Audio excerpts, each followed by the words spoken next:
The age of the Great Depression was marked by the distinct leadership of Franklin Delano Roosevelt and his New Deal coalition. It was marked most noticeably by an interventionist economy and interventionist foreign policy, as FDR sought aggressively to involve the United States in the Second Great War.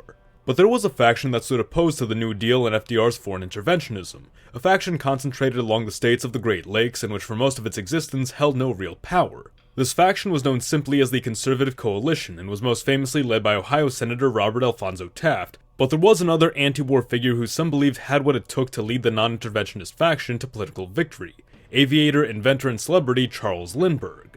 Lindbergh, though he would involve himself in political activism, never sought public office during this time, and despite his anti-war desires, saw the United States pulled into World War II. But what if all that changed? What if in an alternate timeline, Charles Lindbergh became president? Hello audience, Mr. Z here with another alternate history scenario for you. If you're new to the channel, welcome. We have videos like this every week, so be sure to subscribe and stay tuned. Before we go any further, let's take a moment to thank today's sponsor. Now, I may just be a historian from New York City, but I'm a big believer in taking care of yourself with a good diet, plenty of exercise, and good nutrition. That's why I'm excited to talk about AG1. When they first sent me my box, I thought these guys really know a thing or two about presentation. They sent me this handsome little canister, mixing bottle, and a box full of travel packets to try out. I've been using these for the last month and a half just about, and I feel more focused and just more lively. So what is AG1 anyway? What you've got here is an all-in-one powder built to fill nutritional gaps in your diet and promote a strong immune system and healthy gut, while giving you 75 vitamins and minerals of daily energy, whether you're preparing for a big job or recovering from a prior day's work. Just take a scoop of the stuff, add some water, mix it up, and take a drink. You'd think it has a kind of leafy taste because of how green it is, but it really doesn't have much of a taste at all aside from like a subtle, fruity sweetness, kinda like if you were to just taste the foamy part of a fruit smoothie. Try AG1 yourself. Follow the link in the description, and as a bonus you'll get a 1-year supply of vitamin D3, K2, and 5 free travel packets with your first purchase. Now, back to the video. Lindbergh, like many non-interventionists of his day, was a resident of the Midwest, having been born in Detroit, Michigan before moving to his father's home state of Minnesota. Lindbergh's father happened to be a non-interventionist as well, having opposed the American entry into World War I during his time as a congressman. Lindbergh's young adulthood would of course be defined by his rise to fame as an aviator, but through it all he maintained and developed his political ideology, inspired by both his father's Midwestern non-interventionism and by the dominant progressive ideology of the United States that he had grown up in. It wouldn't be until the late 1930s that Lindbergh would become more invested in political matters, his travels abroad offering him a unique perspective on European affairs in relation to American politics, while fueling his fears of the United States involving itself in another European war. He would speak increasingly about the importance of American isolationism and would criticize those who asserted that the United States should take action against countries like Italy and Germany on the grounds of preserving a balance of power or promoting democracy. This soon led him to become the chief spokesman for the America First Committee, the foremost isolationist organization of its day, but just as he began to develop a reputation as a political figure, Pearl Harbor was attacked by Japan. Support for isolationism became untenable as American sensibilities turned squarely toward revenge, and Lindbergh himself threw his support behind an American response. But this time, things are different. Lindbergh in our timeline never seemed to have any overt aspirations for the presidency, and even if he had, it would have been an uphill battle to defeat Roosevelt, who had won sweeping victories against his Republican counterparts time and time again. Lindbergh also carried the weight of controversy on his shoulders, with the myth still perpetuated to this day that he had been a firm German sympathizer, despite repeated pre- and post-war disavowals of German actions. Accusations of German sympathies and lack of patriotism were levied against many politicians of the day who favored non-interventionism, and Lindbergh was especially vulnerable to these accusations given his ethnically Nordic background and the fact that his famous flights had brought him to Germany on a few occasions, having received 2 awards from Germany, one for his contributions to aviation and another that was commonly awarded to prominent foreigners and diplomats, Henry Ford having also received the same award as a birthday gift. Beyond this, if we assume Lindbergh ran in 1940 just as his popularity was beginning to grow, he'd be faced with a divided Republican Party, one in which the Midwestern isolationists were pitted against the Northeastern liberals, and Lindbergh would have perhaps embodied the greatest weaknesses of both sides' choice candidates. Like conservative Robert Alphonso Taft, Lindbergh's outspoken stance on absolute isolationism was highly divisive, while like liberal Thomas E. Dewey, Lindbergh would have come off as too young and inexperienced for the office. Realistically, his chances of being nominated would have been quite low, and his only potential saving graces would have been to play on his celebrity fame and to appeal to progressives by embracing Hoover-esque progressive policies. There would have also been an opportunity to challenge FDR's legitimacy as a candidate, as if Roosevelt had won, this would have been his 3rd consecutive term, something which had been unprecedented and highly controversial.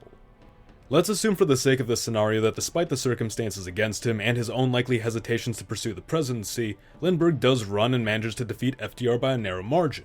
What comes next?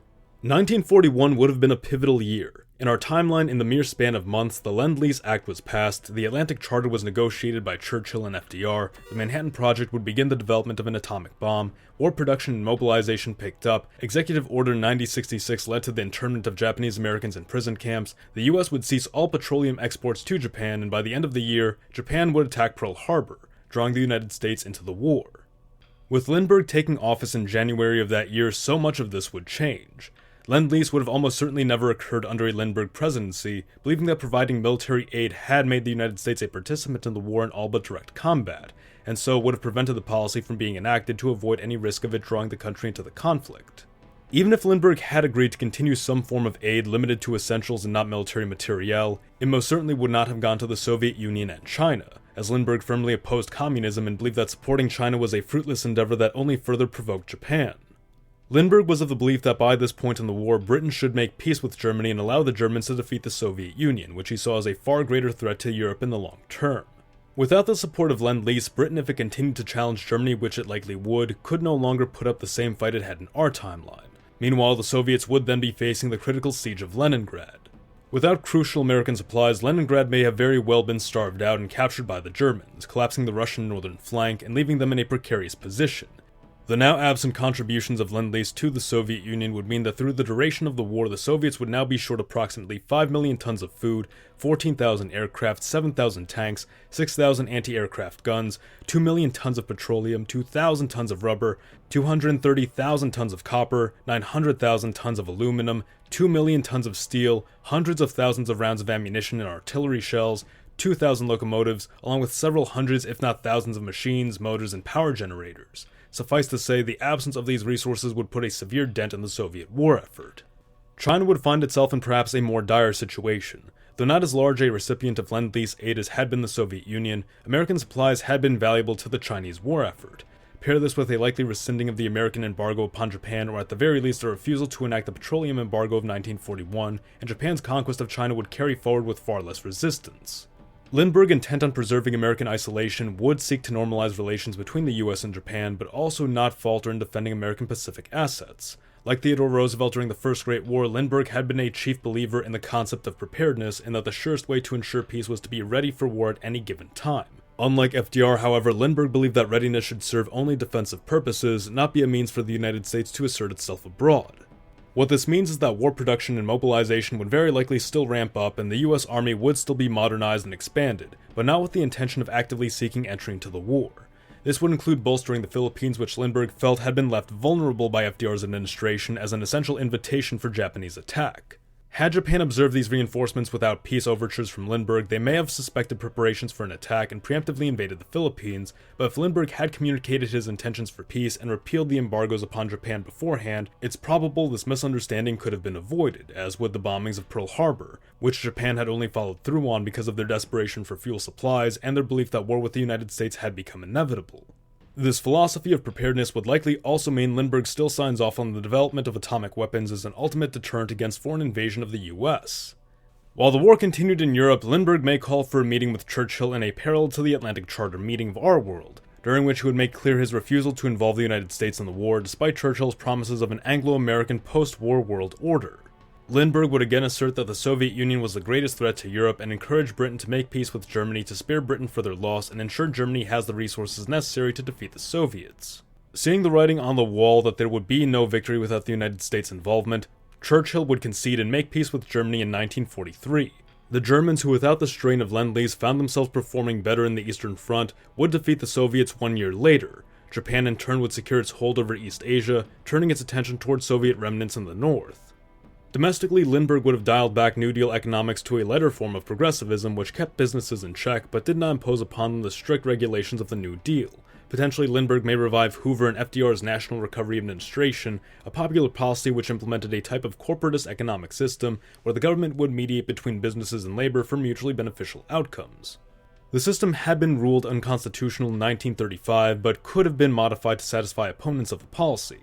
There's also the possibility that pressure from within the Republican Party would drive Lindbergh to promote merely laissez-faire free market economics. War readiness and remobilization of the economy would have likely led to a gradual climb from the conditions of the Great Depression around 1942, and though the country probably wouldn't have experienced the same post-war boom it had in our timeline, it would experience more slow and steady growth. A staunch nativist and eugenicist, Lindbergh may have also had a significant impact upon domestic social policy, restricting immigration from countries he considered undesirable, potentially strengthening anti-miscegenation laws, and overturning integrationist policy put forward by his predecessors. In our timeline, eugenics had fallen out of vogue in the United States following the war with Germany, but with Lindbergh speaking favorably of it while in office, and the war averted, its possible beliefs in favor of eugenics would have continued on for several decades. Had Lindbergh stepped down after his first term, it's quite possible the New Dealers would have regained power as in our own timeline, albeit at diminished influence and without the post-war infrastructure that had spawned post-FDR New Dealer policy. Had Lindbergh served a second term, the changes he could have brought to the country would have dramatically reoriented it, even further than they already had been by the country's isolationism. It's possible attention may turn to weaning Canada away from Britain, as Lindbergh felt that the ties between Britain and its own northern neighbor increased the risk of the United States being pulled into a foreign war. But what do you think? What might have happened had Charles Lindbergh become president? Let us know in the comments below. The US of Z thanks you for watching. Mr. Z, out.